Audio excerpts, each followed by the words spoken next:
maganda at mapagpalang umaga po sa bawat isa. Ayan, sabihin nyo nga po sa katabi nyo, good morning! At isang mapagpalang umaga, kapatid. Ayan, tunay nga na napakabuti ng Panginoon sa ating buhay. Kaya naman sa araw na ito, ituon po natin yung ating mga puso at isipan na magpupuri po tayo sa Panginoon.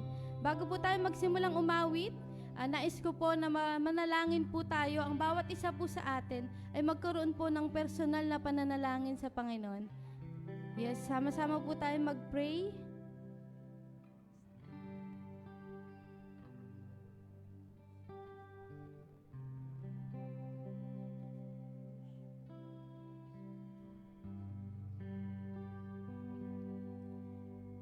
Salamat po, Panginoon, sa oras na ito, Lord, na pinagkaloob mo po sa bawat isa sa amin, Panginoon.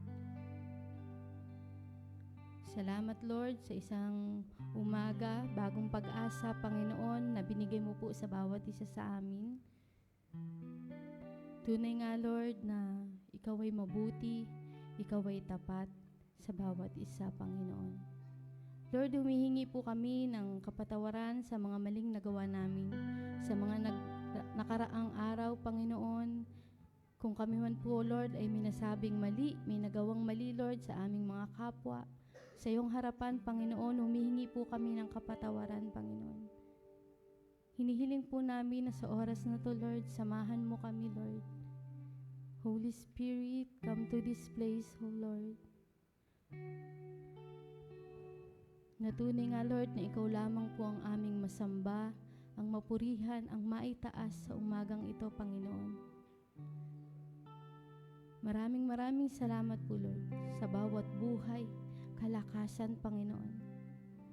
Tunay nga na hindi masusukat ng sitwasyon namin, Panginoon, ngayon kung gaano kakabuti sa bawat isa sa amin, Panginoon.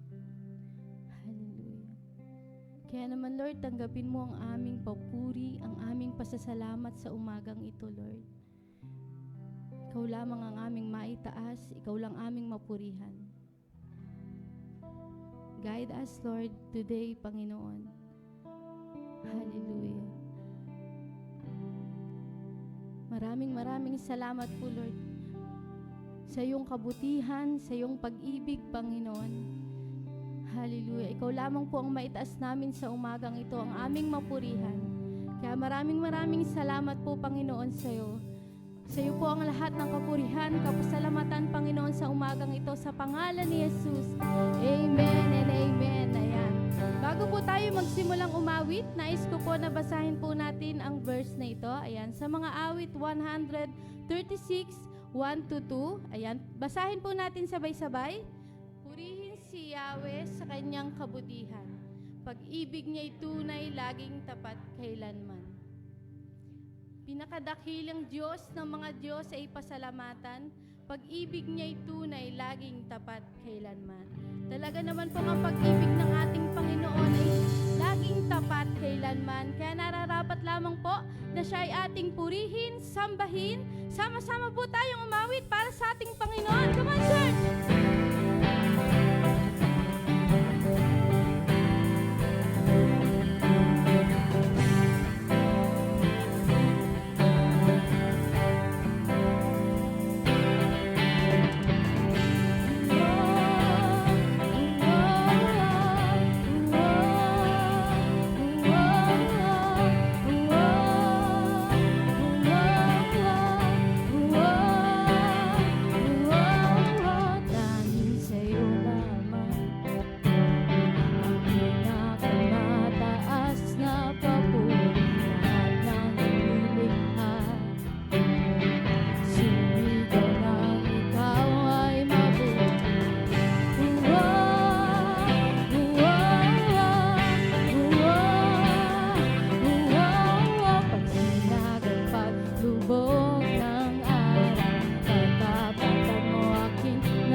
Maghari ka, o aking Diyos, sambahin ka, Panginoon.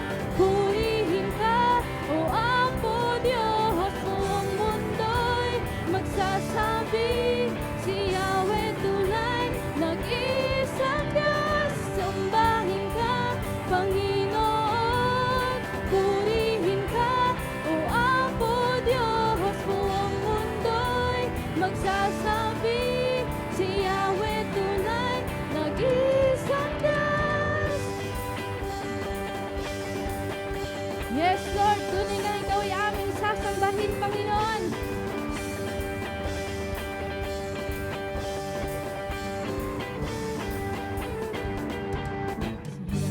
Si Yahweh ang hari, purihin si Yahweh na hari. Ang hari na mananatili, purihin si Yahweh na hari.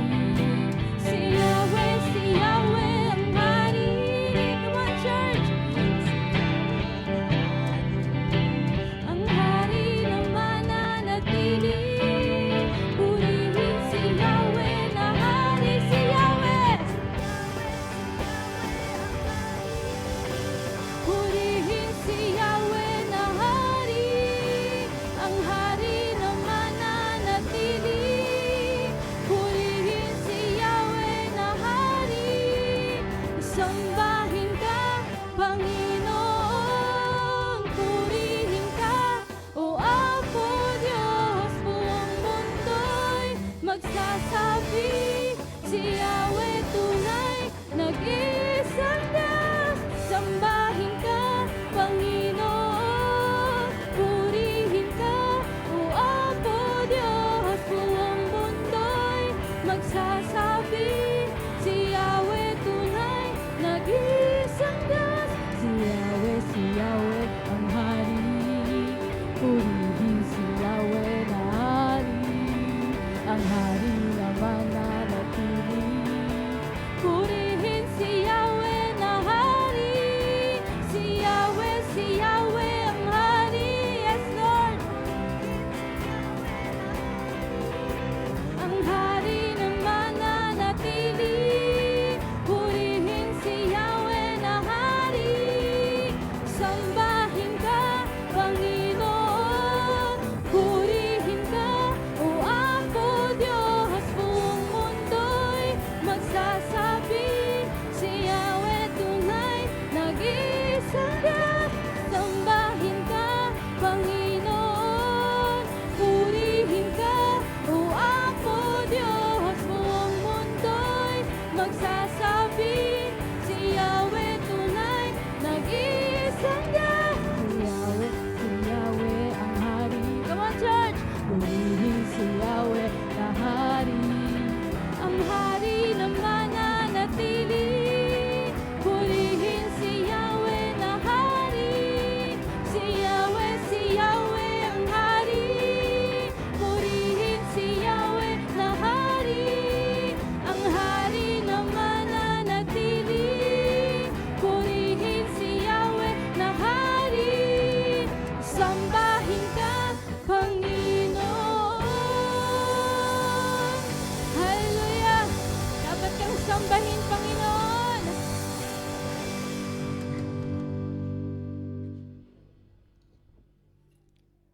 Hallelujah. Tunay nga, Lord, na dapat ka naming sambahin, Panginoon. Nasa oras na to, Lord, ang ninanais namin, Lord, ay ikaw ay makatagpo namin, Panginoon, sa aming mga puso. Hallelujah. Wala nang hihigit pa, Panginoon, sa iyong kapangyarihan. Maranasan namin, Panginoon, ang iyong kadakilaan, Panginoon. Hallelujah. Ang nais namin, Lord, sa oras na ito, ikaw ay aming katagpuin, Panginoon.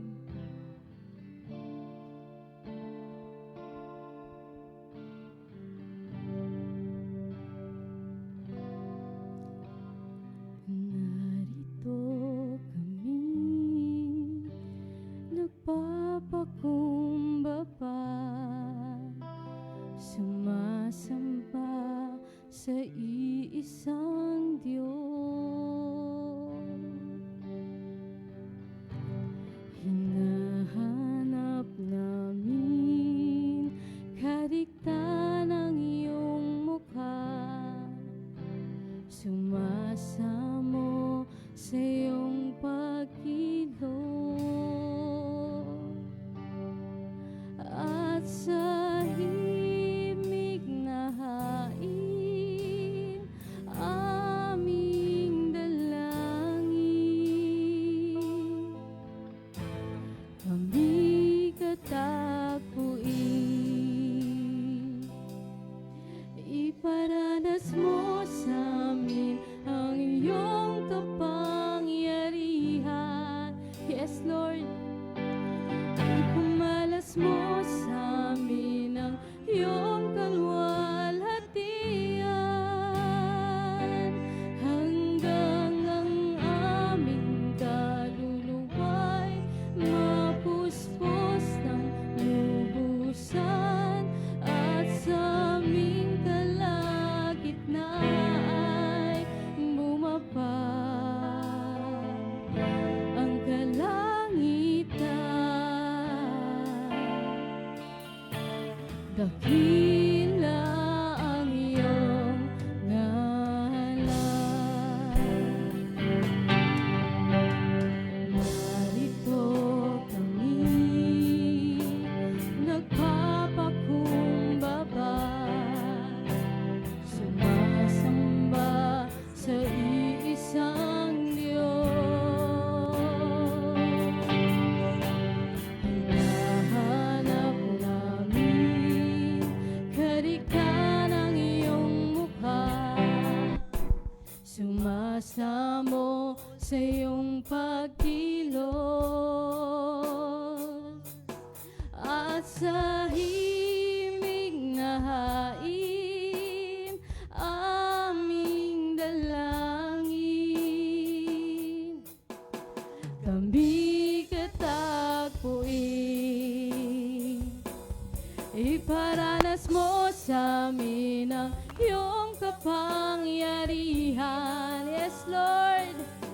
Ipamalas mo sa amin ang iyong kalwalhatian, hanggang ang aming kaluluwa'y mapuspos ng lubusan, at sa aming kalagitnaan ay bumaba ang kalangitan. Dakila ang iyong iparanas mo sa amin ang iyong kapangyarihan. Ipamalas mo sa amin ang iyong kalwalhatian, hanggang ang aming kaluluwa'y mapuspos ng lubusan, at sa aming kalagitnaan ay bumaba ang kalangitan. Dakila ang iyong ngalan. Yes, Lord. Lord, salamat po sa umagang ito, Panginoon. Natunay nga na ikaw ay dakila, ikaw ay tapat, Panginoon. Hindi matutumbasan, Lord, ng sitwasyon namin ngayon kung gaano kakabuti sa bawat isa sa amin, Panginoon. Hindi masusukat ng kahit anong sitwasyon namin, Lord, kung gaano kakatapat sa amin, Panginoon. Come on, church. Itaas mo ang iyong mga kamay sa Panginoon. Kausapin mo ang Lord. Ikaw yung Diyos namin noon, Panginoon, na gumawa ng libu-libong himala, Panginoon. At ikaw rin ang Diyos namin ngayon na kayang gumawa ng himala sa aming buhay, Panginoon. Hallelujah. Tunay nga, Lord, na hindi ka nagkakamali, Lord, sa aming buhay, Panginoon. Lord, patawad po sa mga panahon na gumagawa kami ng desisyon sa aming buhay, Lord, na hindi naaayon sa iyong kagustuhan, Panginoon. Lord, patawad sa mga pagkukulang na meron kami, Panginoon. Hallelujah. Come on, church. Itaas mo yung mga kamay mo. Kausapin mo ang Panginoon ng kanyang kabutihan, ang kanyang kapangyarihan, Lord. Lord, salamat po sa patuloy na pagpapataas ng aming pananampalataya ngayon sa iyo, Panginoon. Hallelujah. Salamat, Lord, sa pananampalataya na meron kami, Lord, na ikaw ang Diyos na kayang gumawa ng himala. Hallelujah. Kaya kapatid, ang nais ng Lord ay makatagpo ka sa oras na ito. Awitin mo ang awit na ito ng buong buo sa iyong puso. Hallelujah. Minsan pa, Lord, iparanas mo po sa amin, Panginoon, ang iyong kapangyarihan.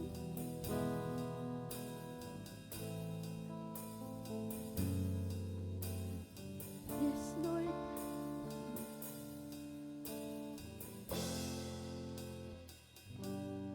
Iparanas mo sa amin ang iyong kapangyarihan. Ipamalas mo sa amin ang iyong kaluwalhatian. Hanggang ang aming kaluluwa'y mapuspos ng lubusan, at sa aming kalagitnaan ay bumaba ang kalangitan. Dakila ang iyong iparanas mo sa amin ang iyong kapangyarihan. Yes, Lord. Ipamalas mo sa amin ang iyong kaluwalhatian. Hanggang ang aming kaluluwa'y mapuspos ng lubusan, at sa aming kalagitnaan ay bumaba ang kalangitan. Minsan pa, iparanas mo sa amin ang iyong kapangyarihan. Ipamalas mo sa amin ang iyong kaluwalhatian. Hanggang ang aming kaluluwa'y mapuspos ng lubusan, at sa aming kalagitnaan ay bumaba ang kalangitan.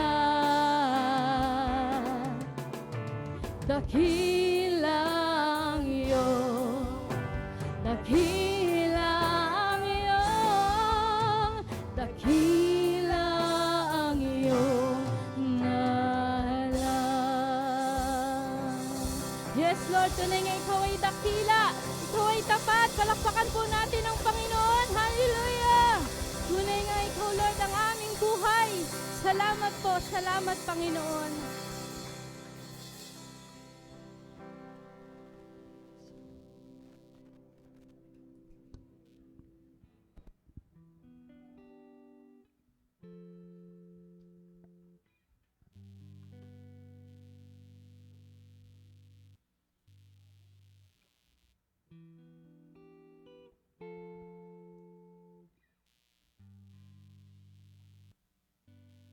Maraming salamat po, Panginoon, at kami ay dinala mo dito.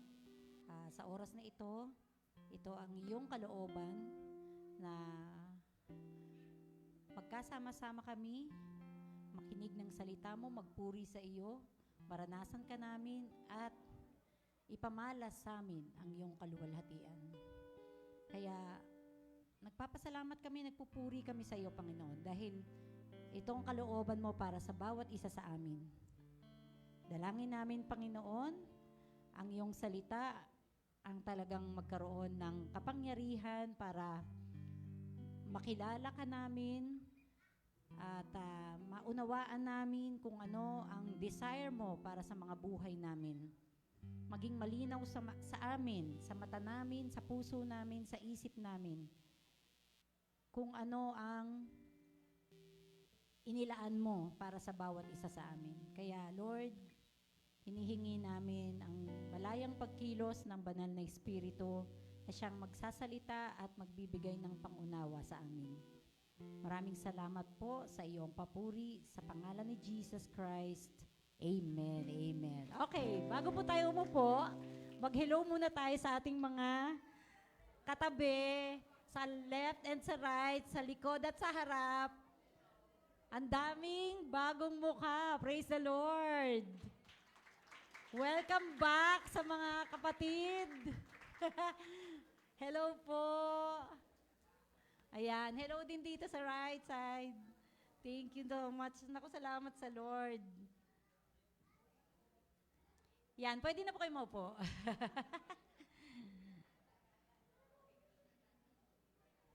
Napansin niyo po, lahat ng mga nagsasalita dito sa harapan, laging sinasabi, batiin niyo yung mga nasa likod niyo, nasa katabi niyo, di ba? Bakit? Ayan. Mga kapatid, kasi ito po ay hindi lang basta pagdalo sa simbahan. Hindi lang po tayo nag-church. Ang tawag po sa atin ngayon dito na nagsasama-sama ay nag-fellowship. Ito po ay fellowship. Tama pa? Pag sinabing fellowship, ibig sabihin lahat po tayo ay may relasyon sa isa't isa.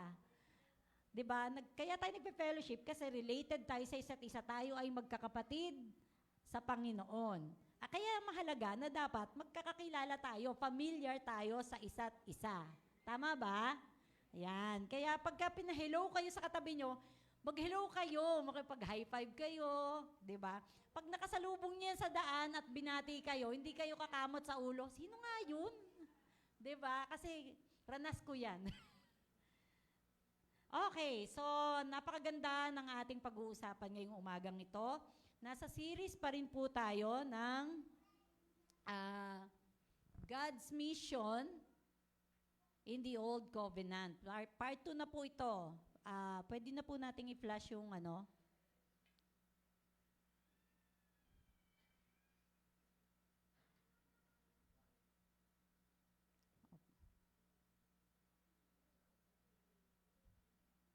Yung first muna. Yan. Yan. Yan yung series ng topics po natin. Last week po,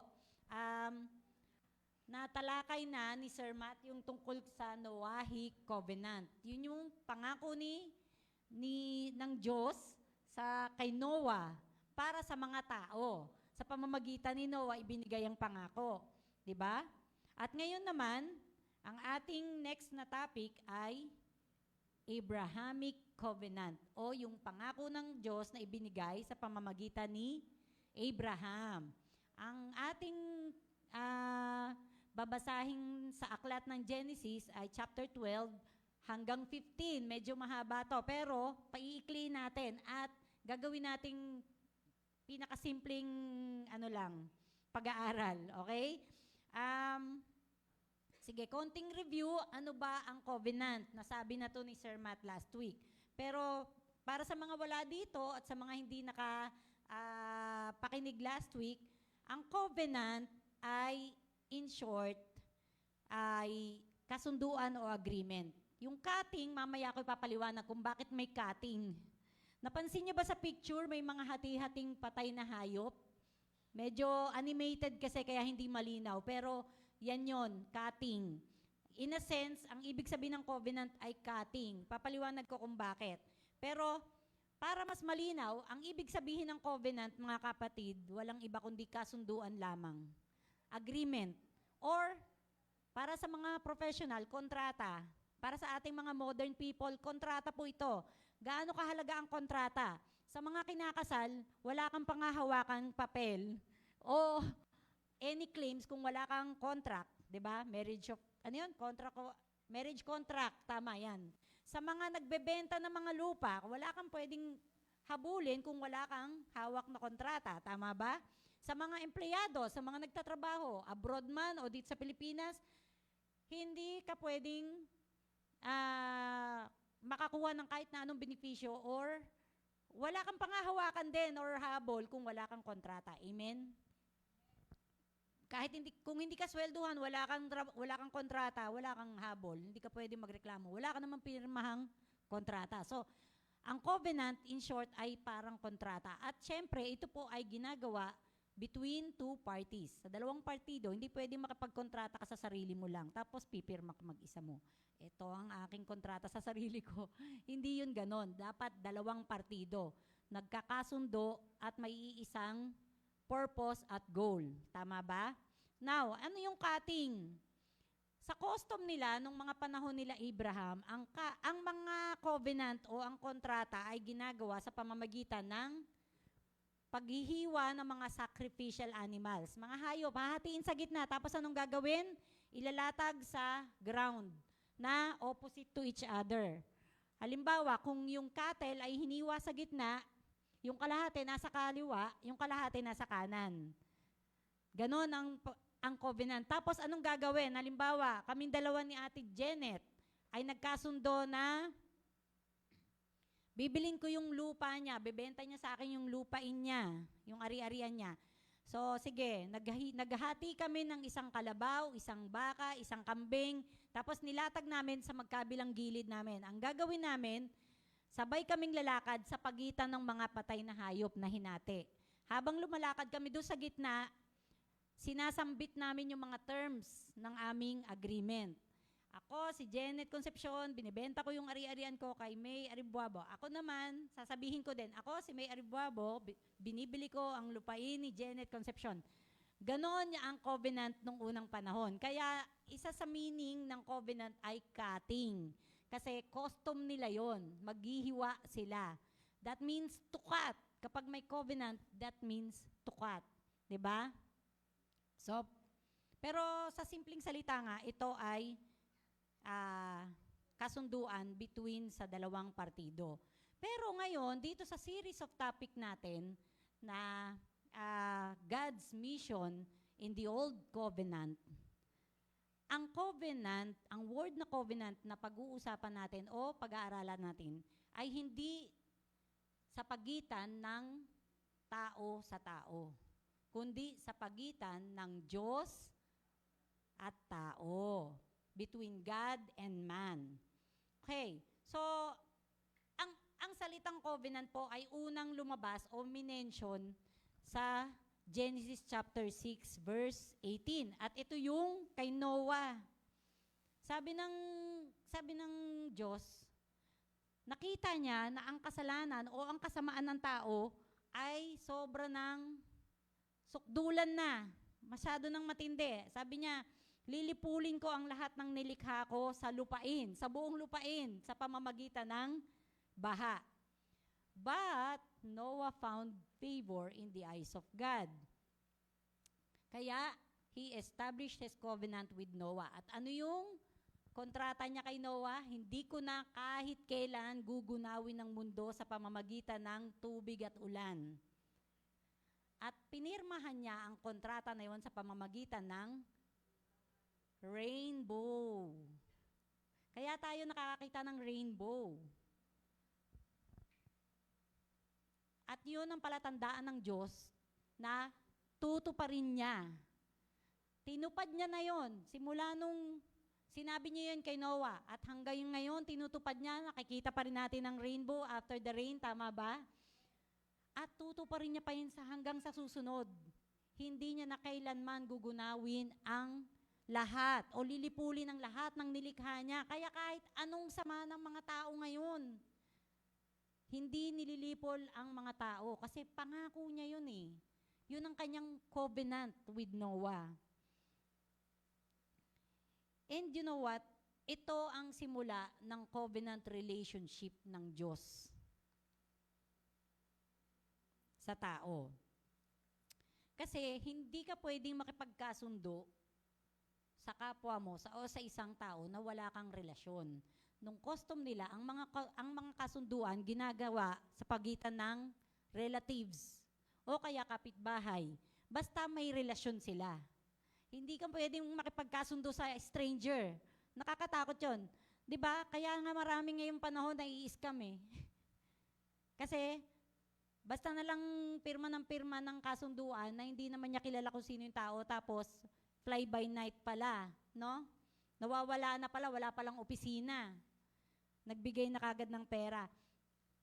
Dati, ang kasunduan, ginagawa lang between two persons with relationship. Related sila sa isa't isa. Kung sa bagay, lahat naman ng tao ng mga panahon na yon ay magkakamag-anak naman eh. Talaga naman. Pero, ito, ginawa ng Diyos yung covenant with Noah dahil may relasyon si Noah sa Diyos. Kaya nga, he found favor eh. 'Di ba? Ang Panginoon ay, anong tawag doon? Napiplease. Parang napiplease siya kay Noah. Bakit? Itong si Noah, in situation noon, di ba, godless ang mga tao. Wala silang kinikilalang Diyos. Iba-ibang Diyos ang sinasamba nila. At saka, grabe, ang kasamaan talaga ng tao. Kaya nga sabi, the Lord saw that the sin or the wickedness of men was great. Ang tindi na, sukdulan na talaga. Kaya nilipo lang mundo eh. Kaya pinabaha ng Diyos. Pero si Noah lang ang naligtas at ang kanyang family. Kasi bakit? Tanging si Noah lang ang may faith sa Diyos. Kinikilala niya si Yahweh na siya ang tunay na Diyos. Kaya may relationship sila. Kaya ang Diyos, si Yahweh, ay nakipagkasundo kay Noah. O sige, ganito ang gagawin ko. Lilipulin ko lahat, gumawa ka ng arko, pero after noon, nung natuyo na ang tubig, I will establish my covenant with you. Hindi ko na kahit kailan lilipulin ang mundo. At ang palatandaan, natuto pa rin niya ito, naglagay siya ng bow sa clouds. At sa tuwing makikita niya yung bow na yon, yun ang magiging sign ng Lord para tuparin niya yung pangako niya. Amen? Napakaganda ng rainbow.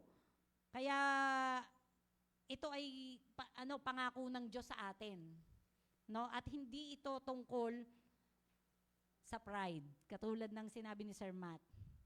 Wala itong kinalaman sa pride. Ito po ay pangako ng Diyos para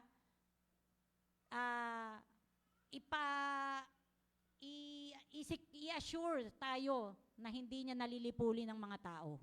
Amen? Okay. So, kung ang covenant daw ay laging nakabatay sa relationship, sabi diyan, the covenant always establishes the basis of man's relationship with God. So, ibig sabihin, itong pangako ng Diyos, kung tayong lahat na nandito ay may relasyon sa Diyos, tayo kasama doon sa kontrata na yon. Tama ba? Nag-agree ba kayo na may pangako ang Diyos at pati tayo nakikinabang doon sa pangako na yon? O sige, tingnan natin. Tingnan natin, may purpose ang Lord at meron siyang pangako kung ano yung, tingnan natin kung ano yung promise niya. Ha? Basahin muna natin bago ko paliwanag. Okay, sa Genesis chapter 12 verses 1 to 3. Pwede nating basahin kung yung mga nandirito, kung kaya nyo pa rin basahin dyan. Pero sige, sa Genesis chapter 12 verse 1, anong sabi dyan? Now the Lord had said to Abram, get out of your country, from your family, and from your father's house, to a land that I will show you. Verse 2, I will make you a great nation. I will bless you and make your name great, and you shall be a blessing. Verse 3, I will bless those who bless you, and I will curse him who curses you, and in you all the families of the earth shall be blessed. Okay, so, hello? Yan po yung promises. Plural promises ng Diyos kay Abraham. O sige, ito daw verses 1 to 3, sabi ng mga Bible scholar, ito daw perhaps ang most unifying verses in the Bible. Ibig sabihin, ito yung pinaka, ano yung unifying sa Tagalog? Nagkakaisa. No? Pag pinagsama-sama mo, nagkakaisang verses. Bakit? Kasi, diyan sa mga pangakong yan, nakapaloob ang buong purpose ng Diyos. The whole of God's purpose sa mundo at sa mga tao. Andyan na lahat. Sa umpisa pa lang, sabing ganon, get out of your country, from your family, and from your father's house to a land that I will show you. I will make you a great nation. I will bless you and make your name great, and you shall be a blessing. I will bless those who bless you, and I will curse those who curses you. And in you all the families of the earth shall be blessed. Sige, himay-himay natin ha. Ito kasing promise na to, ito po ay composite promise. Ibig sabihin, hinati-hati sa iba-ibang parte o bahagi. Isang pangako lang siya, pero may iba-ibang parte o bahagi. Yung una ay yung the promise of land. Yan yung unang pangako sa kanya, yung lupa. Kasi nung una siyang tinawag, dun siya sa Ur of the Chaldees, yung birthplace po yun ni Abraham. Ilalagay ko sana yung mapa, pero maliliit naman yung letra, di na lang. Pero dun siya nagmula sa Ur of the Chaldeans, tapos tinawag siya, umalis ka dyan sa pamilya mo, sa bahay ng tatay mo, at pumunta ka sa lupa na ipapakita ko sa'yo. So habang nagbabaybay sila, habang nagtatravel sila ng pamilya niya, kasama niya yung tatay niya, buhay pa yung tatay niya noon, si Tera, kasama niya yung asawa niya, si Sarai, at yung pamangkin niya na si Lot. Yan. Pagdating nila sa Haran, bago sila makarating ng Canaan, yung promised land, nagsettle sila doon. Doon sila tumira. Sabi ng tatay niya, parang maganda dito sa lugar na to. Dito na tayo tumira. So nagset sila ng tent nila at doon sila tumira. Pero pagdating doon sa Haran, tinawag siya ulit ng Diyos. Sabi sa kanya, get out of your country, from your relatives, from your father's house, to a land that I will show you. Hindi doon, hindi yun ang lugar, hindi yun yung land na ibibigay sa kanya ng Diyos. So pinaalis siya doon at pumunta na siya sa Canaan. Yung Canaan, ito yung present day Israel ngayon. Ito na yung Israel. Galing si Abraham sa Iraq. So lumipat siya ng Israel. So kung yun yung titingnan natin, kung yung mapa ngayong mundong ito, parang ganon. At nung umalis siya sa Haran, ilang taon si Abraham? 75 years old siya. So, medyo, sa edad natin, yung 75 years old, talagang ano na yan, matanda na yan. Oo, medyo alagain na, di ba? Kung malakas-lakas pa, okay pa. Pero kung medyo mahina, alagain na to. Pero sa edad nila na 75 years old, malakas pa to. Kasi, parang ang 60 years old nila noon, parang 30s lang natin eh. So, imagine mo yung 75, siguro nasa 40s pa lang siya niyan. So, malakas-lakas pa siya niyan. Okay. At ano, itong promised land na to? Sabi sa Genesis chapter 14, lift up your eyes now and look from the place where you are. O, tingnan mo yung paligid mo, northward, southward, eastward, and westward. Anong sabi ng Panginoon? All the land which you see, I give to you and your descendants forever. Okay, gusto kong maintindihan ninyo ang sitwasyon. Si Abraham at si Sarai ay walang anak. Bakit? Kasi si Sarai ay baog. Barren siya. Kaya hindi sila nagkaanak. Sa edad nila na yan, na 75 years old, usually kasi mga 60s or 50s, may mga anak na yung mga tao noon. Pero walang anak itong si Abraham. Pero ano sabi ng Lord? Lahat ng nakikita mong lupain na yan, yung naaabot ng pananaw mo, ibibigay ko yan sa'yo at sa mga magiging anak mo. Yan ang pangako sa kanya. Pero ano yung naging kapalit? Kailangan umalis siya doon sa dati niyang bayan. In return, the Lord will show him another land. Tama ba? Pero bago siya nakarating dyan sa promised land, napakaraming doubts, no? Pagdududa, napakaraming lack of faith, lack of trust, at saka disobedience na ginawa itong si Abraham. At sa totoo lang, nung dumating itong pangako ng Diyos kay Abraham, tuloy-tuloy pa rin ang kasamaan ng mga tao sa mundo. Ganito ang setting nung binigay ng Diyos itong pangako na to. Laganap ang sexual immoralities. Kaya nga ginunaw din ng Lord yung Sodom and Gomorrah. Kasi bakit? Ang mga tao noon, hindi na interesado ang lalaki sa mga babae. Sa kapwa lalaki na sila interesado. Ganon din ang babae. Kinalimutan na rin nila ang kanilang relasyon sa lalaki. Ang gusto na nilang karelasyon, kapwa na rin nila babae. Grabe ang sexual immorality noon. At hindi lang isa. Ay talagang madami. Hindi lang isang partner ang kanilang hindi lang isang partner ang kanilang tatabihan, kundi marami, no? Tapos ano pa? Godless sila. Wala silang kinikilalang Diyos. At ang mga sinasamba nila ay mga rebulto. Yung mga rebulto ng animals, rebulto ng yung mga babaeng yung Asherah, yung fertility, yung nude na babae. Kasi very sexual, yung mga tao noon eh. Sexually immoral talaga yung mga tao noon. Grabe. Unfaithful sila, plus may dispersal pa na nangyari. Kasi bago nangyari itong pagtawag kay Abraham, nangyari yung Tower of Babel. So anong nangyari doon? Dahil iisa yung lingwahe nila, nagtayo sila ng tower, sabi nila magtayo tayo ng tower papunta sa langit, yung makakaabot sa langit. Eh nakita ng Diyos yung plano ng tao, sinira ng Diyos yun. Ang ginawa ng Diyos, pinag-iba-iba yung mga salita nila. Hindi na sila nagkaintindihan, hindi nila natapos yung tower. Kasi iba-iba na yung salita. Yung isa Ilocano, yung isa French. Iba-iba na yung salita nila. Nagkaroon ng dispersal.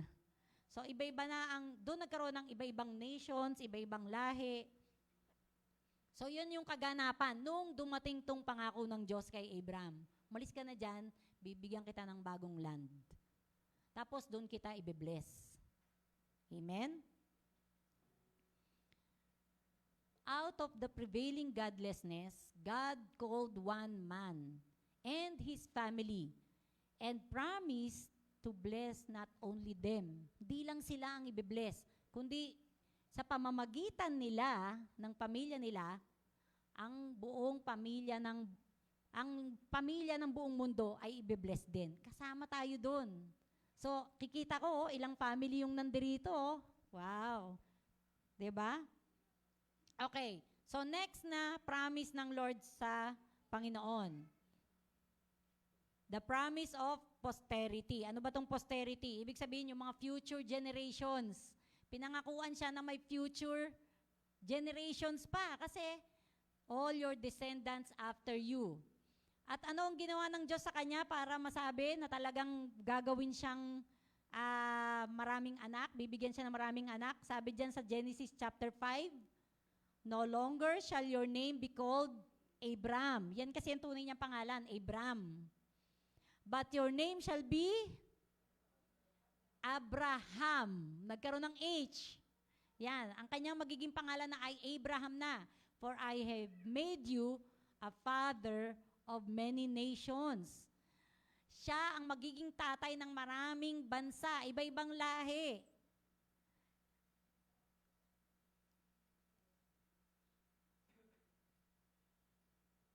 Di ba nung tinawag siya, pinaiwan sa kanya yung pamilya niya? Umalis ka na dyan. Iwan mo yung relatives mo, yung mga kamag-anak mo. Tapos, umalis ka sa sarili mong bayan kasi bibigyan kita ng bagong bayan. Tapos, umalis ka dyan sa mga relatives mo kasi ikaw ang magiging tatay ng maraming bansa. So, di ba? Ang iniwan niya lang naman mga kamag-anak ng tatay niya eh. Pero bibigyan siya ng descendants o mga anak na magiging maraming bansa. Imagine mo ikaw yung tatay ng Philippines, ikaw yung tatay ng Israel, ikaw yung tatay ng Arabs, ng Africa, ng America, lahat ng bansa. Siya ang pinanggalingan. Pero bakit? Sige, alamin natin. Katulad ng sinasabi ko kanina, baog si Sarah, wala silang anak. Paano mangyayari yan?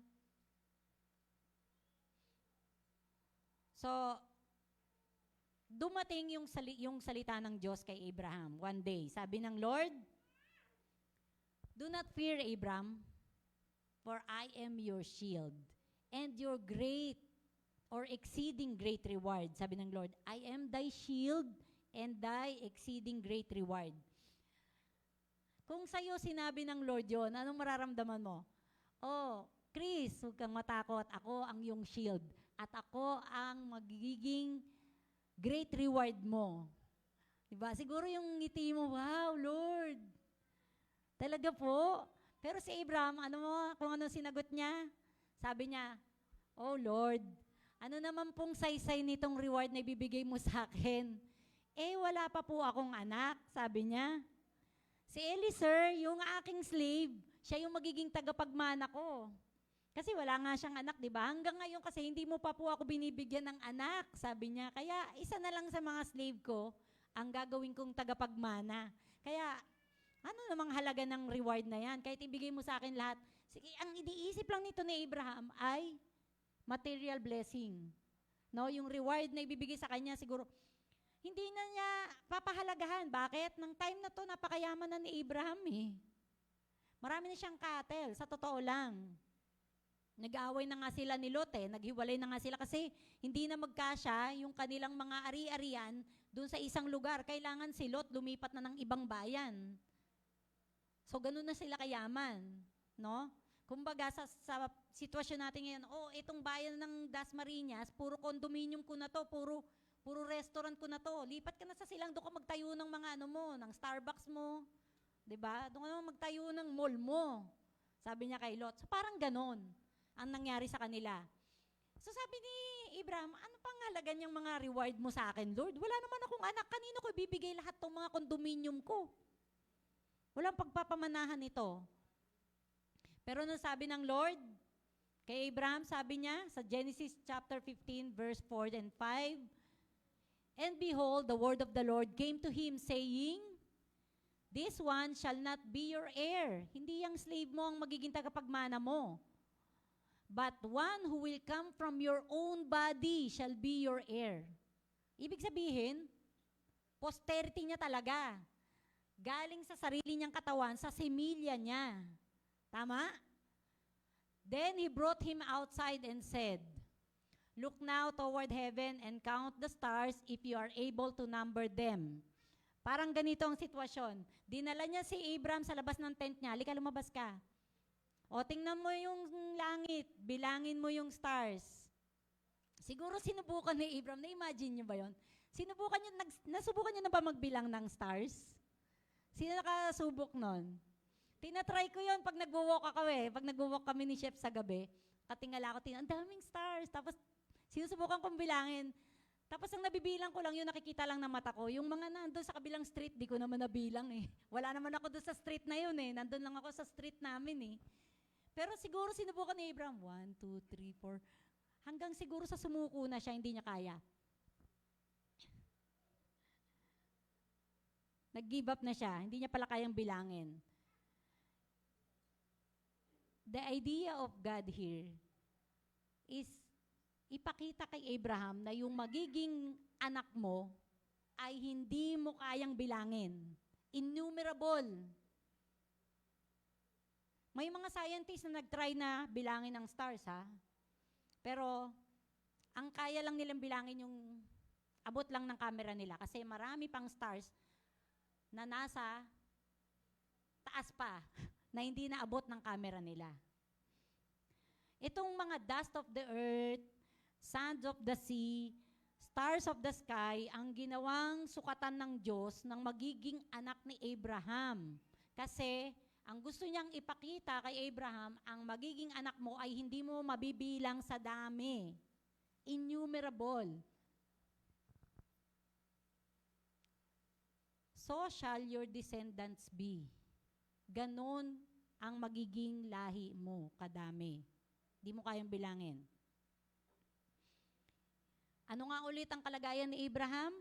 Matanda na siya at baog ang kanyang asawa. Yet, Abraham believed God. He believed in God, and so, ibinilang siya ng Diyos na matuwid sa pamamagitan ng kanyang faith. marami siyang reason sana. Lord, posible yan. Imposible talaga yan. Tanda na namin ni Sarah eh.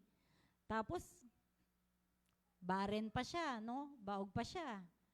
Pero, pinaniwalaan niya yung pangako ng Diyos na ang magiging anak niya ay hindi niya kayang bilangin sa dami. Kaya, he was counted as righteous. Mga kapatid, yung faith natin, hindi naman natin nakitang ipinako si Jesus sa krus eh. 'Di ba? Pero naniwala tayo na namatay si Jesus sa krus para bayaran ang kasalanan natin. Yung righteousness natin, hindi lang dahil sa faith natin kay Jesus Christ. Kundi yung righteousness natin sa faith natin kay Jesus Christ na ibigay sa atin ng Lord. Nasa atin si Jesus Christ dahil doon itinuring tayo na matuwid ng Diyos. Ang nakikita ng Diyos na righteous o matuwid ay si Jesus Christ na nasa atin. Hindi ko kayang sabihin na ako ay taong matuwid. At dahil patuloy na nadadaig ako ng aking laman. Ang kaisipan ko, ang pananalita ko, at ang mga kinikilos ko, madalas ay contrast sa desire ng Diyos o against sa will ng Lord. Pero He count me as righteous because of Jesus Christ. Because of my faith in Jesus Christ. Amen? So, ganon ang sitwasyon ni Abraham. Naging righteous siya sa paningin ng Diyos dahil pinaniwalaan niya ang pangako ng Diyos sa kanya. Okay, next. Ano pa yung isang promise? Tapos na tayo sa land, tapos na tayo sa lahi. Ngayon naman, yung promise of blessing. Yan. Sinabi ng Diyos sa kanya, I will establish my covenant between me and you and your descendants after you. Yung mga susunod pa na lahi mo. For an everlasting covenant. Ano yung everlasting covenant niya? To be God to you and to your descendants after you, and I will be their God. Sa Genesis 17, 7-8. Kung gusto niyo isulat yung verses na lang po isulat nyo. Mga kapatid, ito yung foundation blessing ng Covenant of Grace. Ano yung Covenant of Grace? Simple lang po, mga kapatid. Ito yung plano ng Diyos na i-save ang sangkatauhan sa pamamagitan ni Jesus Christ. Ito yung promise ng blessing niya. Magiging Diyos ako, ninyo, mo, mismo, Abraham, at pati ng mga susunod na generation mo pa. At sino yung mga sumunod na generation? Tayo, amen. Walang iba kundi tayo.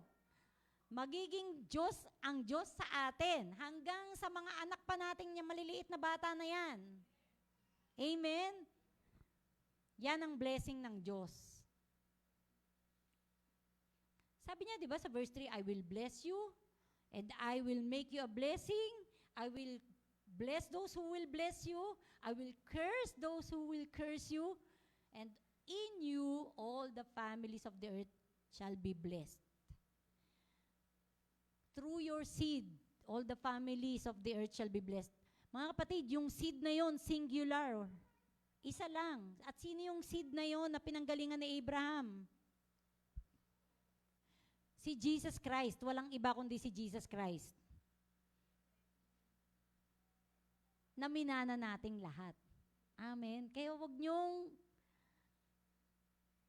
kakalimutan na i-share sa mga anak ninyo o sa mga apo ninyo ang tungkol dyan kasi mamanahin nila yun. At kung hindi pa bumalik si Jesus Christ, no, pwede niya pa nilang ipamana yun sa magiging anak pa nila. Amen? It is none other than the blessing of salvation, actually. Yan yun. Yung promise of blessing, yung purpose ng Diyos na iligtas ang lahat ng tao sa mundo. Ang bawat pamilya sa mundo. Amen? Mga kapatid, hindi tayo Hudyo. Kasi ito, ibinigay kay Abraham. At ang mga descendants ni Abraham ay mga Jewish people. Hindi tayo Jews or Jewish people. Pero descendants tayo ni Abraham. Hindi tayo mga Israelita, hindi tayo taga-Israel, Pilipino tayo. Pero descendants tayo ni Abraham. Paano?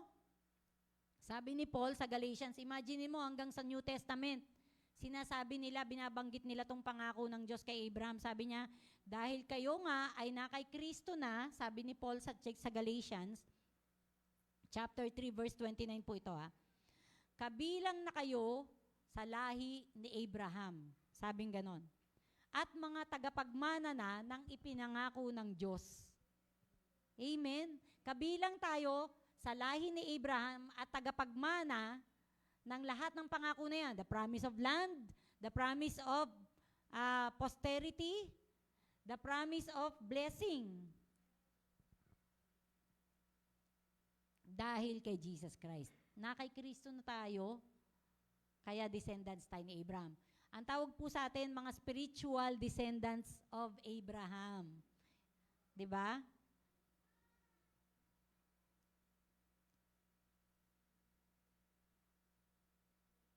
Okay. Ngayon, ang lahat ng ito, ano ang kinalaman nito sa mission? Kasi katulad ng sinabi ko kanina, ito po ay God's mission in the Old Covenant. Old Covenant po ito kasi nasa Old Testament po tayo. At ito yung mga character sa Bible na kung saan ibinigay niya yung kanyang pangako. Kay Noah, ngayon naman kay Abraham. Sa mga susunod po, ibibigay pa sa iba pang mga character sa Bible. So, ano ang kinalaman naman ng lahat ng ito sa mission ng Diyos? Mga kapatid, ang lahat ng ito na ipinangako ng Diyos ay tinupad niya na. Immediate and historical fulfillment nangyari agad. Bakit? Yung mga Israelites lumipat naman sila sa Canaan, di ba? Nung kahit na slave sila sa Egypt, nung lumabas sila sa Egypt, doon sila inilagay sa Canaan. A land flowing with milk and honey. Saganang sagana. Pinayaman ng Lord ang Israel. Binless talaga sila. Tinupad na yon immediately. Historical na yon, nangyari na. Natanggap na nila. Dumami ang lahi nila. Hindi na talaga sila mabilang. Tama ba? At binless sila ng Lord sa lahat ng areas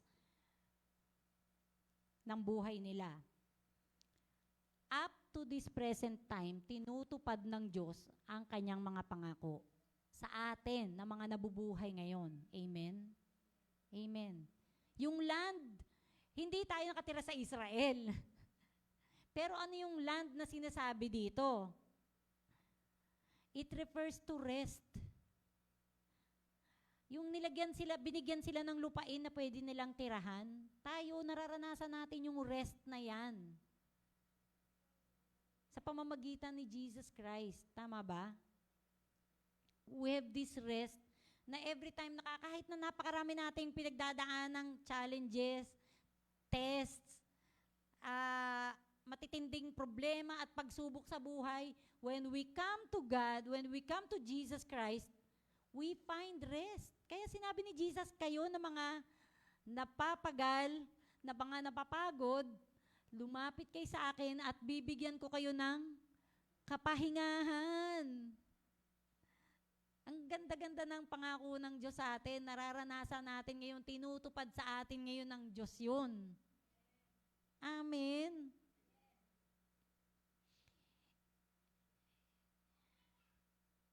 We enter into the rest of God through our faith in Jesus Christ.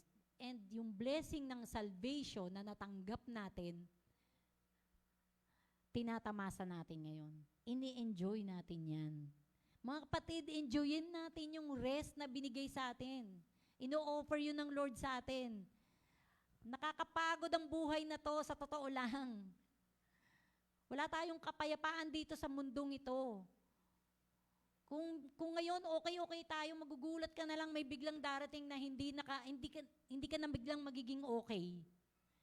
Alam mo yun, parang virus lang yan eh. Kanina lang okay ako, ngayon sama na ng pakiramdam ko, hindi ako makabangon na. Death will suddenly come. At magugulat ka na lang, ang lakas pa niyan, ang lakas pa ng taong yun ba't biglang nawala? Tama?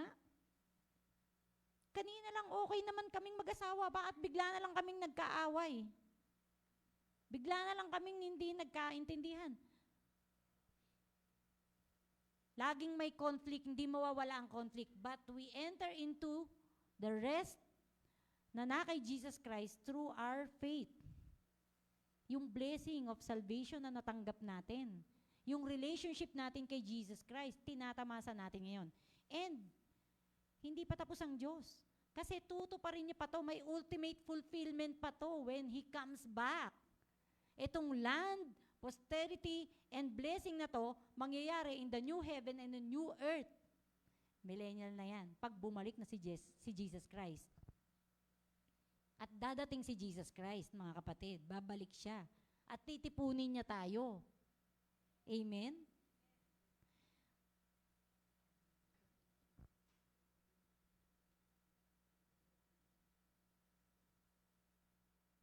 Okay.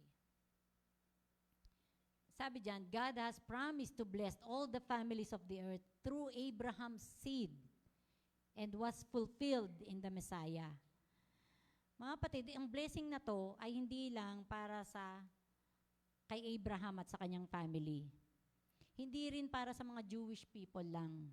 Katulad na sinabi ko sa inyo, it was meant for the whole world through Jesus Christ. So, malinaw po ba sa inyo?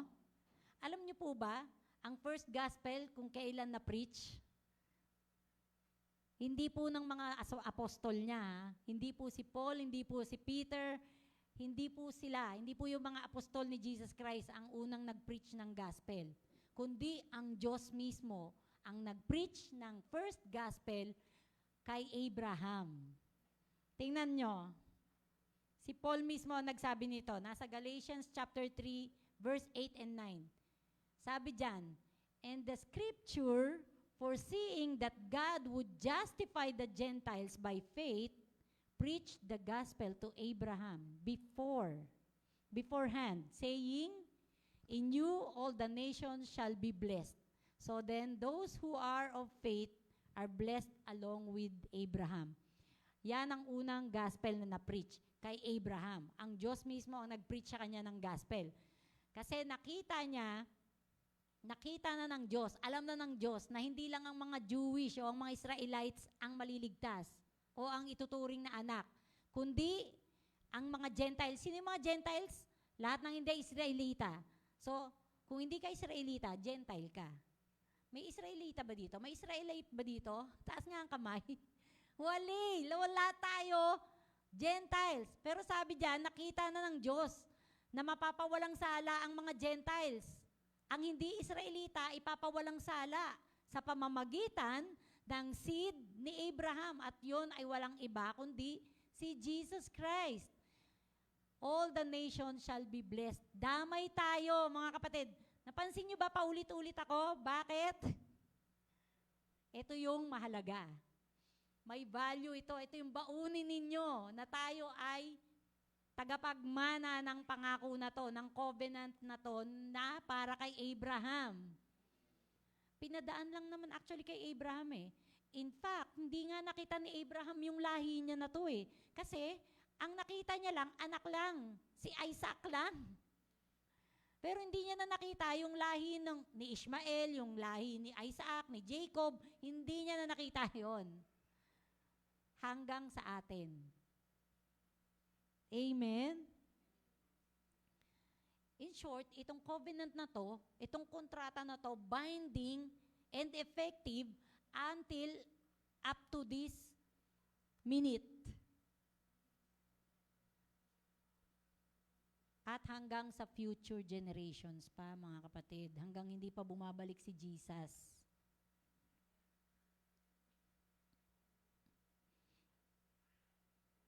Ang lahat daw ng sumampalataya kay Jesus Christ ay pinagpapala din kasama ni Abraham. Taas nga ang kamay ng may sumasampalataya na kay Jesus Christ dito. Amen! Oh, be proud, be loud and proud. Ito dapat yung pride natin, yung ating relationship kay Jesus Christ. Di ba? Well, ang intended mission ng Panginoon sa Abrahamic covenant na to is that yung family ni Abraham, they will look beyond themselves. Hindi lang yung kanilang sariling pamilya ang titingnan nila. Ang intended na mission o ang intention ng Diyos ay, Abraham, buksan mo yung mata mo. Kasi hindi itong pangako na to, hindi ito para sa pamilya mo lang. Ikaw lang ang pagmumulan at ang pamilya mo lang ang pagmumulan. Kayong dalawa lang ni Sarah ang pagmumulan. Pero ang covenant na ito o ang promise na ito ay tatamasahin ng lahat ng manggagaling sa iyo.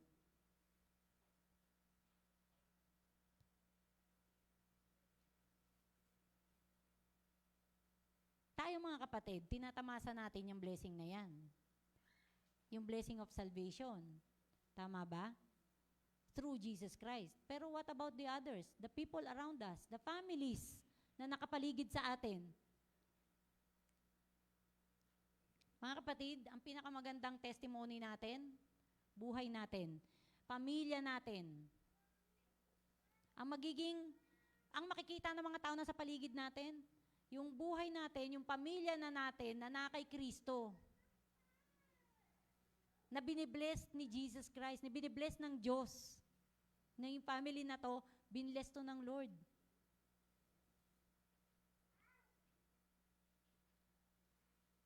At maraming pamilya sa paligid natin na magdi-desire ng blessing na meron tayo.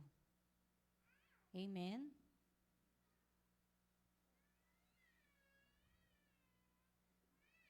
Okay.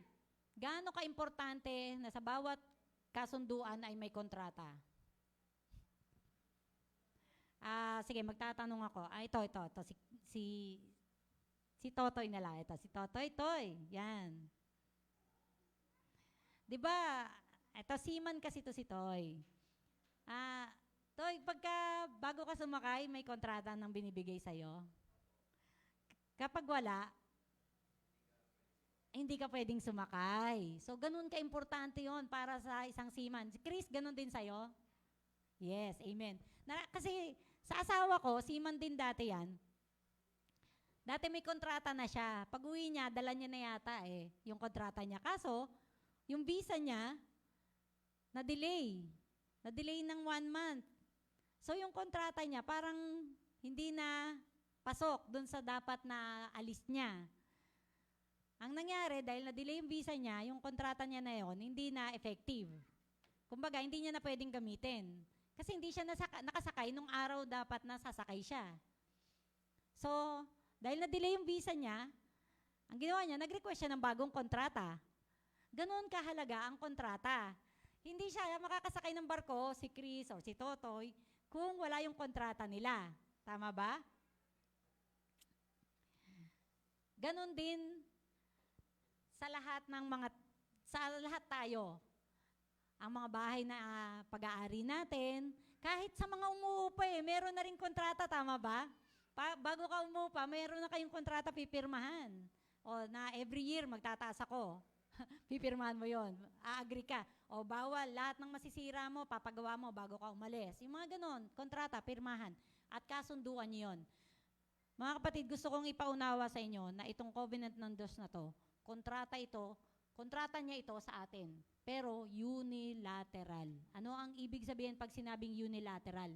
One-sided agreement. Mga kapatid, wala tayong ibibigay na kahit na equivalent value ng ibibigay sa atin ng Diyos. Kung ano yung binigay sa atin ng Diyos, sa mga pangako niya, wala tayong equivalent value na pwedeng ipatas doon. Kaya one-sided agreement to. At pinirmahan niya to na siya lang ang pumirma sa kontrata na to. Ba't ko nasabi?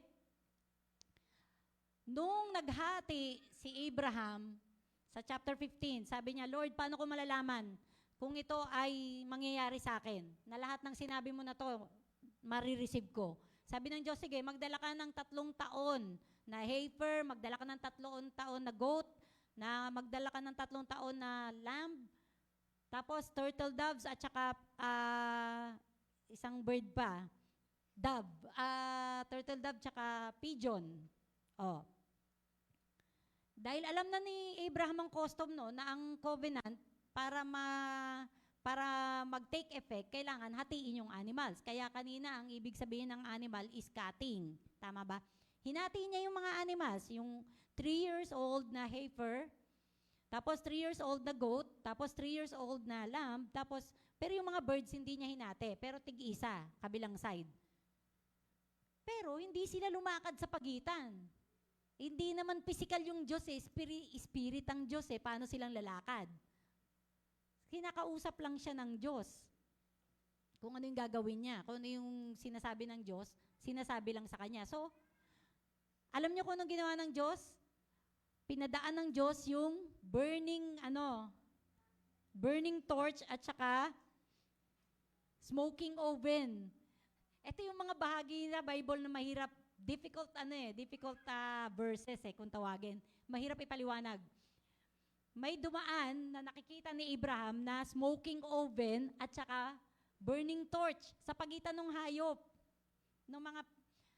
Ang custom, sila ang lalakad. Tapos, paulit-ulit nila sasambitin yung mga terms ng condition.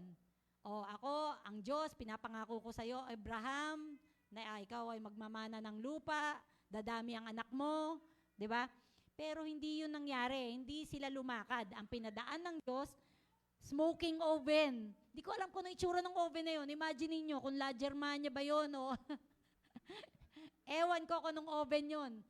Dumaan sa pagitan ng mga hayop, pati yung burning torch. Alam niyo yung torch, yung sulo. Dumaan doon sa harapan sa pagitan ng mga hayop. Ito ang pirma ng Diyos. Siya lang ang gumawa. At si Abraham, nanonood lang. Siguro gulat na gulat, saan galing yun? Ano yun? No? Siguro kung tayo yung baka nagtatakbo na tayo sa takot.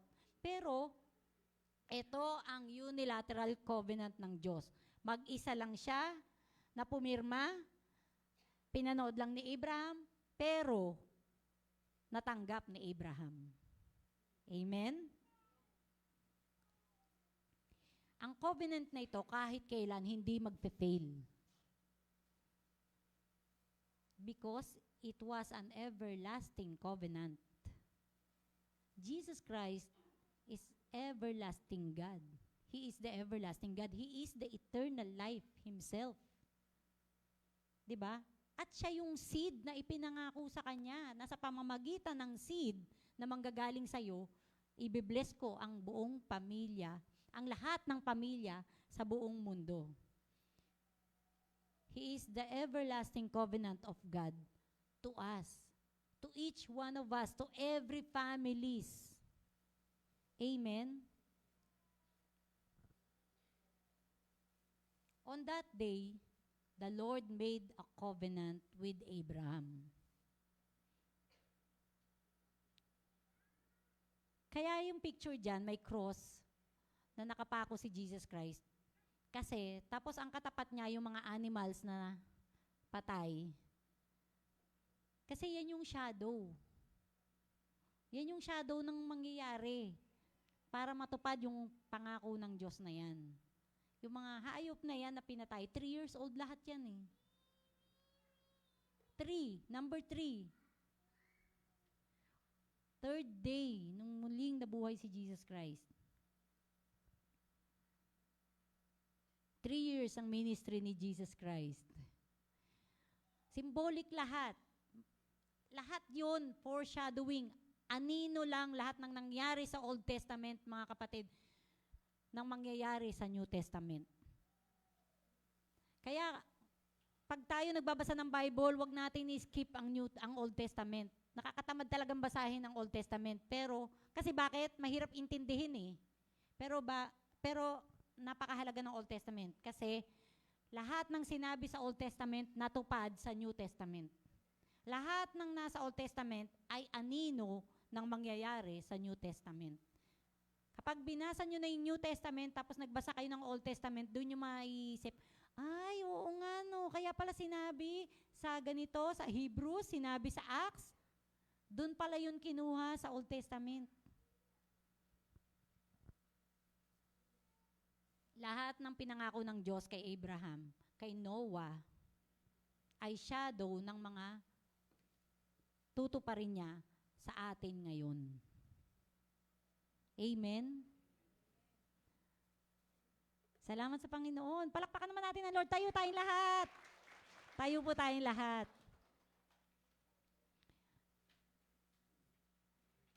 Ang Panginoon natin ay nagbibigay ng pangako.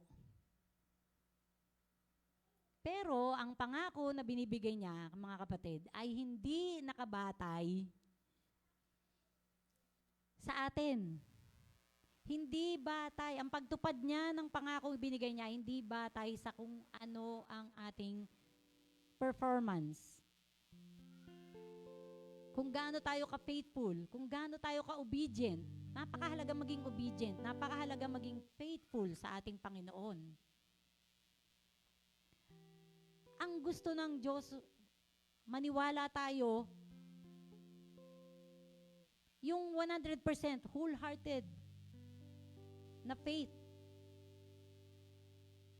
Pero alam niya rin ang kakayahan natin. Alam niya rin ang capacity natin na hindi talaga natin kaya yon.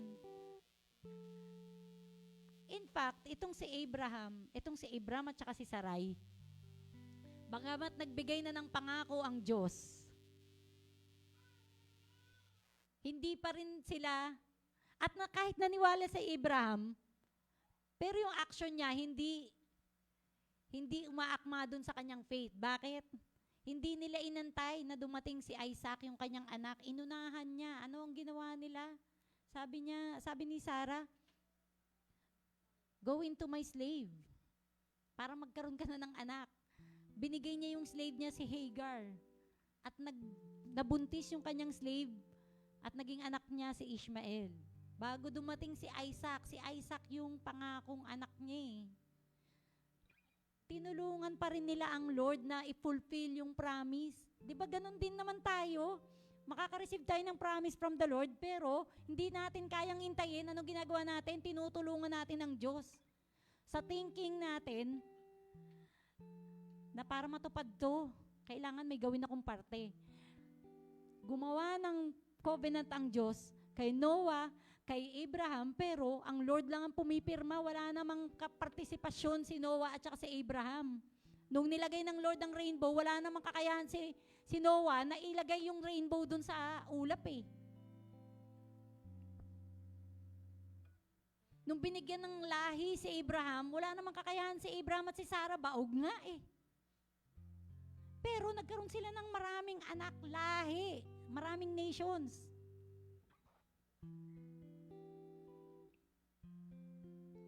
Ano lang ang kailangan natin?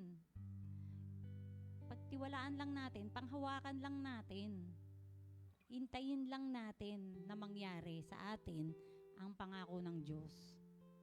May promise sa iyo ang Lord sa pinagdadaanan mo, panghawakan mo yun, hintayin mo, at mangyayari yun sa iyo.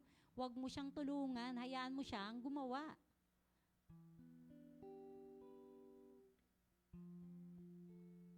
Kasi ang pag-fulfill niya ng promise ay hindi nakabatay sa iyo, sa akin, sa atin.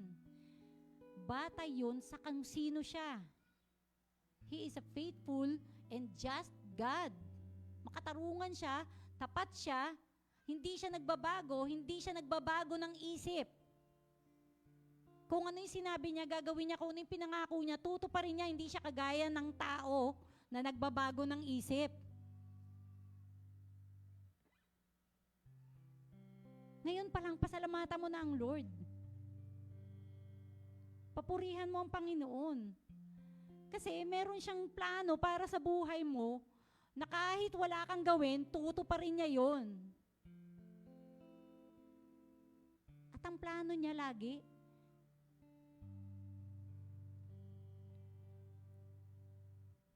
para sa ikabubuti natin. It is for His own pleasure to bless us, to bless you, kapatid. For His own pleasure, para masiyahan siya, i-bless kita. Ito ang kasiyahan ko, ang i-bless ka. Ang ibigay sa iyo to, ang itupad, ang pangako na ito ang kasiyahan ko, sabi ng Panginoon. Samantalang tayong tao, ang kasiyahan natin, ang mabless tayo, ang matanggap ito, ang mangyari sa atin tong pangako na to, ito ang kasiyahan natin. Pero ang Lord, ang kasiyahan niya, ibigay sa atin ang lahat ng ito. He always intends to give us the good things. Whether we are good or bad, He still intends to give us the good things because He is good. All the time, He is good. Yun ang karakter ng Diyos. Yun ang tunay na, yun ang deity niya. Ganun siya. Yun ang nature ng Diyos. Ang pagiging mabuti.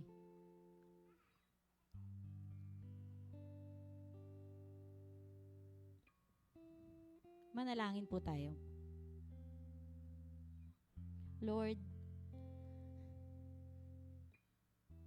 ito po talaga yung mga pangako mo na pwede namin sabihin, di namin deserve na matanggap o ma-enjoy.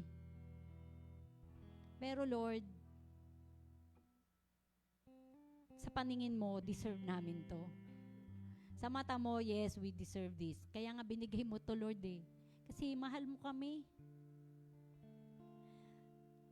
Sa tindi ng kasamaan ng mga tao sa mundo, Lord, kung tutusin sa isang iglap, pwede mo talaga kaming lipulin lahat. Kahit walang baha. Sa isang snap ng finger mo, Lord, pwede kaming lahat mawala sa mundong ito. Pero, mahal mo ang tao, Lord. Hindi mo kami papalitan ng bagong tao na masunurin sa'yo. Bagong tao na mamahalin ka, na paniniwalaan ka. Instead, Lord, pinaparanas mo sa amin yung kabutihan mo, yung katapatan mo, yung pag-ibig mo, sa kabila ng aming kasamaan, para lalong lumutang ang katotohanan na ikaw ay Diyos na mabuti. Tulungan mo kami, Lord. Because apart from you, we can do nothing good. There is nothing good that we can do, Lord God, apart from you. Help us, Lord God. Tulungan mo kami, Lord. Ay, itong mga covenants na ito, itong mga pangako mo na ito, Panginoon, makita na mata namin. Kung paano mo ito pinakita kay Abraham, makita din ng mga mata namin ito.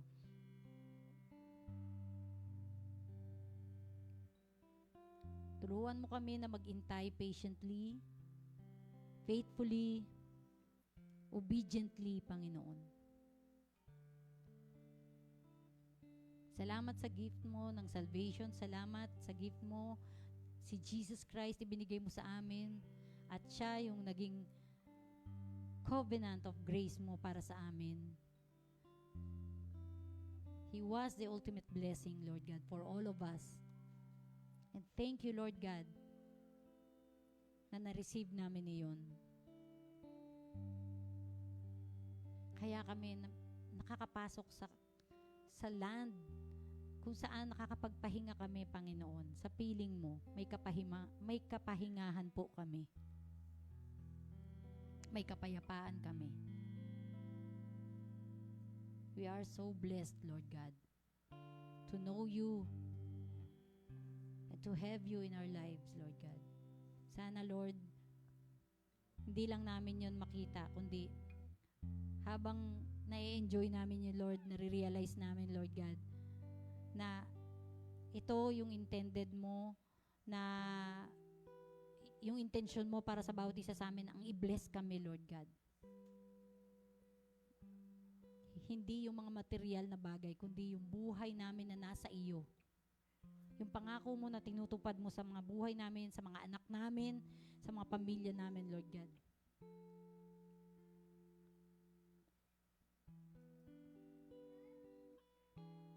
Purihin ka, Panginoon. Maraming salamat po. Your contract, Lord God, is binding and effective. Whether we breach it or not, whether ito ay aming tuparin o talikuran, ang pangako mo, Panginoon, ay patuloy na magiging effective sa amin. Matutupad dito sa amin. Kaya, Lord, maraming salamat. Lahat ng kapurihan, pasasalamat, ay para sa iyo lamang. binibigay po namin sa iyo sa araw na ito. Hallelujah. Ito po ang aming dalangin sa pangalan ni Jesus Christ. Amen. Amen.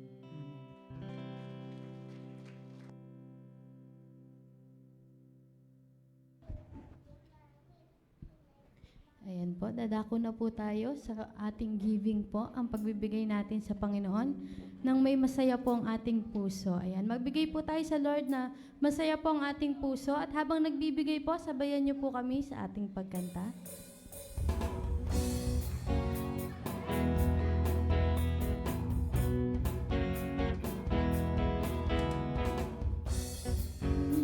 Ay luluhod at sa iyo ay sasamba, kami ay iyong diringgin at ang bayang ito'y iyong pagagalingin. Ulan ng pagpapala, ulan ng pagpapala, ulan ng pagpapala sa bayang ito, O Diyos.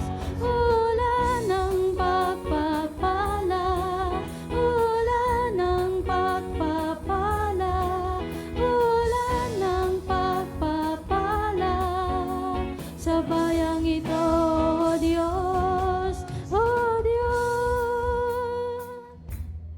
Ayan, ipag-pray po natin. Let's pray po our tithes and offering.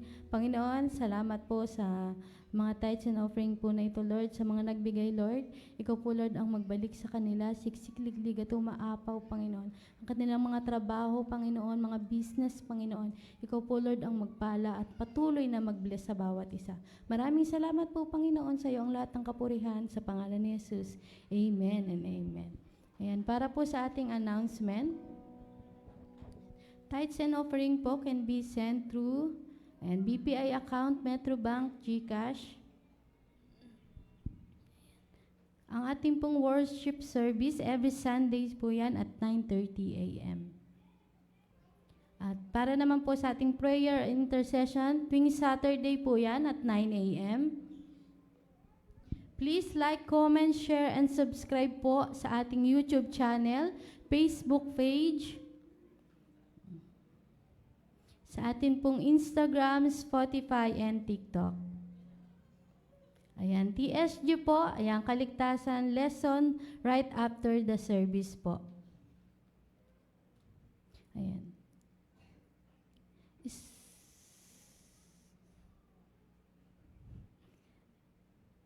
Special announcement po sa ating pong church trans po kay Agatha po. Tuwing Sunday, next Sunday po, ang pick-up points po, 8:40 a.m. sa Silang, kay Ate Yolis House po, 8:55 a.m. sa Biga po, sa may SK at 9:10 a.m. po sa Bukal po. And special announcement po, shepherding group for young adults, today po yan after the service.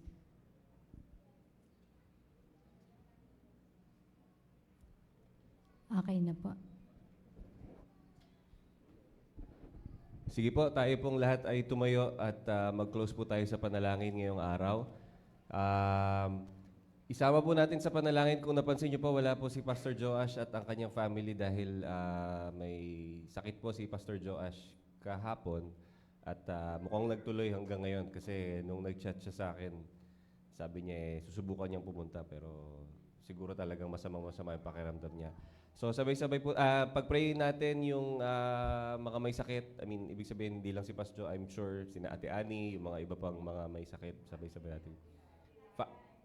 Buong family ni Tita Lair. Ayan. So, ayan, si Tito Nasi. Madami pong may sakit, napansin niyo po ba? Marami po talaga, kaya tama rin po yung ibang medyo, may atawag dito, mababa ang resistensya. Ay mag-mask po ulit tayo. Yung mga medyo senior, yung mga bata, ayan. So, hindi naman po yan COVID, sabi sa balita. Talagang flu season lang dahil nag-change na yung weather natin. So, sa amin din po sa workplace, madami talagang may sakit. So, sabay-sabay po tayo manalangin. Panginoon, kami po ay nagpupuri at nagpapasalamat sa pagkakataon na kami ay muling nagsama-sama sa aming bahay panambahan upang mag-aral ng sa iyong salita. Salamat, Panginoon, sa lesson na ni-reveal mo sa amin ngayong araw na ito patungkol sa covenant mo kay Abraham. At salamat, Panginoon, dahil bagamat napakalayong panahon na noon, ang covenant na iyon ay totoo pa rin hanggang ngayong araw na ito. Pinupuri ka namin at pinasasalamatan sa mga pagpapalang ipinagkakalob mo sa amin. Lord, ngayong umaga, marami kaming mga kasama sa church, mga kapamilya na may sakit. Si Pastor Joash at ang kanyang family, yung family ni Tita Lair, si Kuya Nasi, at ang iba pa po naming mga kasama sa church. We pray, Lord, ng kagalingan sa kanila. We pray, Lord, for renewed strength.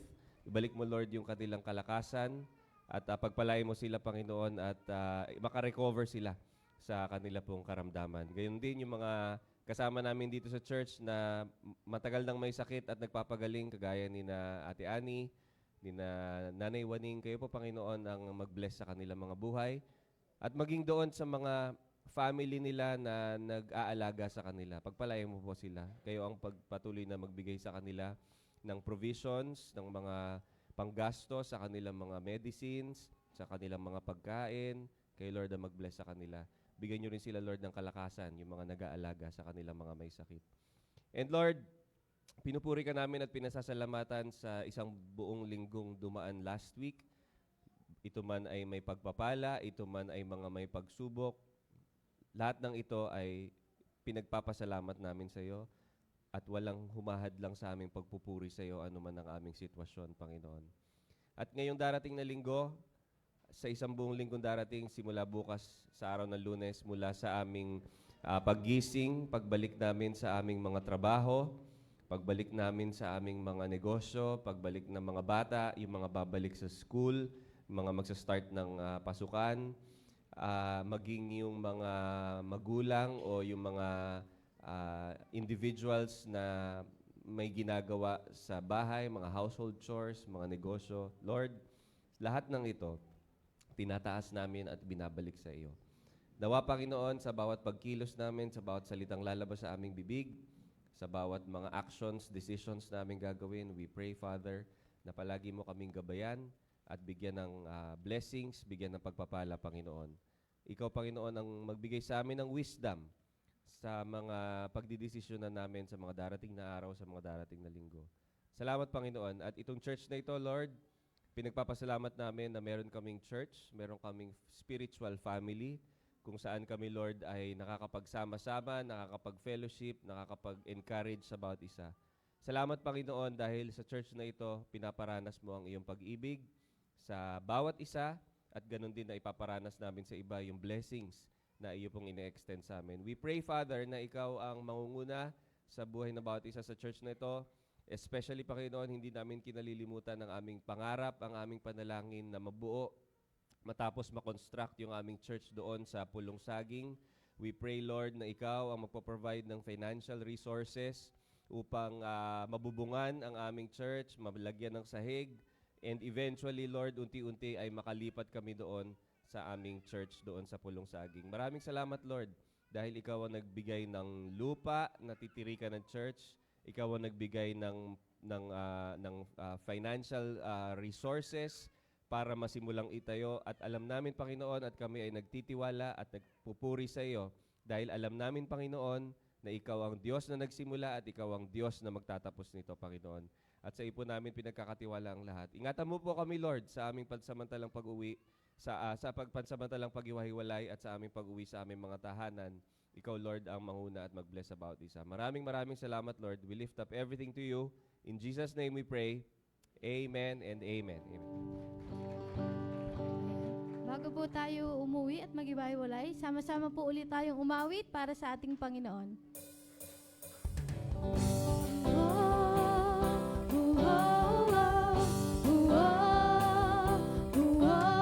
Pagsinag at pagtubog ng araw, katapatan mo aking naranasan, dadakilain kita, Panginoon, purihin ka, ikaw ay mabuti, kailanman di ka na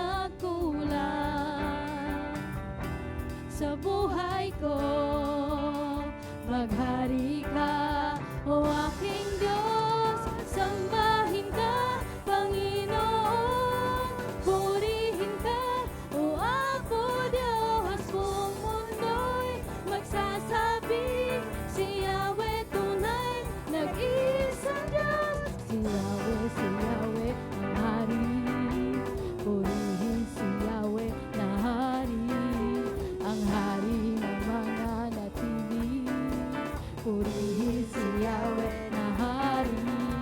Si Yahweh ang hari. Purihin si Yahweh na hari. Ang hari na mananatili. Purihin si Yahweh na hari. Sambahin ka, Panginoon. God bless po. Happy Sunday. See you po sa next Sunday. Ingat po sa pag-uwi.